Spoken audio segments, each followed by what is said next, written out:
Covid के time पे ना मेरी मदर इन लॉ हमारे साथ रहने आई थी और मैं इतना इरिटेट हो गया था ना उस टाइम पे कि मैं तुमको बता नहीं सकता। तो बात कुछ ऐसी है कि 2021 में फरवरी में मेरी शादी हुई, तो उस टाइम पे मेरी मदर इन लॉ मेरी वाइफ से मिलने के लिए आई थी फॉर अ वीक, और उसी टाइम पे कोरोना की सेकंड वेव आ गई और सब कुछ लॉकडाउन वगैरह हो गया। तो वो 20-25 दिन के लिए हमारे साथ रही। क्योंकि मैं और मेरी वाइफ दोनों ही वर्किंग है, तो उस टाइम पे भी यही हुआ कि मेरी और मेरी वाइफ की शिफ्ट अलग थी, पर बट हमारे बीच में हमेशा से अंडरस्टैंडिंग थी कि ओके इसकी शिफ्ट ये है तो ये इस टाइम पे अपने ये काम करता है और ये इस टाइम पे अपने ये काम करती है। बट जब मेरी मदर इन लॉ आई और वो वर्क फ्रॉम होम वाला पूरा कल्चर सेटअप हुआ हमारे घर पे, वो सारी चीजें सिस्टमैटिक चाहती थी with a good intention only. वो कुछ गलत नहीं था, बहुत प्यार से ही मुझे बोलती थी कि नहीं बेटा खाना खा लो, ब्रेकफास्ट टाइम पे करना चाहिए, लंच टाइम पे करना चाहिए, थोड़ा सा वॉक कर लो घर के अंदर, पूरे टाइम सिस्टम के सामने बैठे रहते हो, थोड़ा ब्रेक ले लो। बट मुझे ये सब चीजें ना बड़ा इरिटेट करने लग गई थी। मेरा एक अपना रूटीन था, अपना शेड्यूल था, मैं अपने अकॉर्डिंग खाना खाता था, अपने अकॉर्डिंग अपना काम करता था। तो फिर मैंने अपनी वाइफ को बोला कि यार I am not liking all this, तुम अपनी मम्मी से बात करना, मुझे नहीं अच्छा लगता है कि हर चीज पे वो अपने अकॉर्डिंग अच्छे वे में ही और अच्छे इंटेंशन से ही बोले, but I am not liking it, क्योंकि मेरा अपना एक रूटीन है,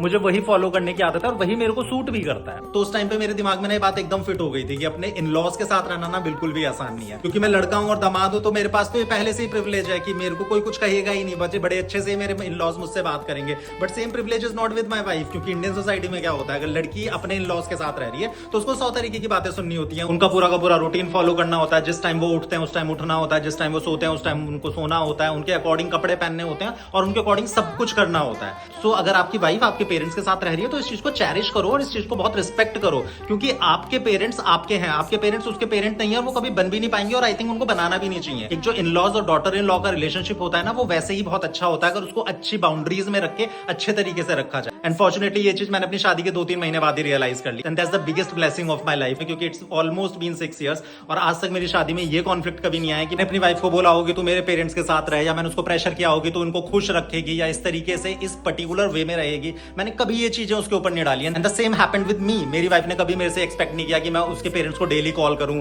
या उनको किसी पर्टिकुलर वे में ग्रीट करूं। हमारे बीच में म्यूचुअल अंडरस्टैंडिंग है कि हाँ, जहां पर हमको सपोर्ट देना है अपनी फैमिली को, जहां हमें स्टैंड लेना है हम वहां पर लेंगे, पर बिना मतलब का कोई अनड्यू प्रेशर एक दूसरे पे बिल्ट नहीं करेंगे। So just think about it, it's a greatest learning for a good married life. Bye bye.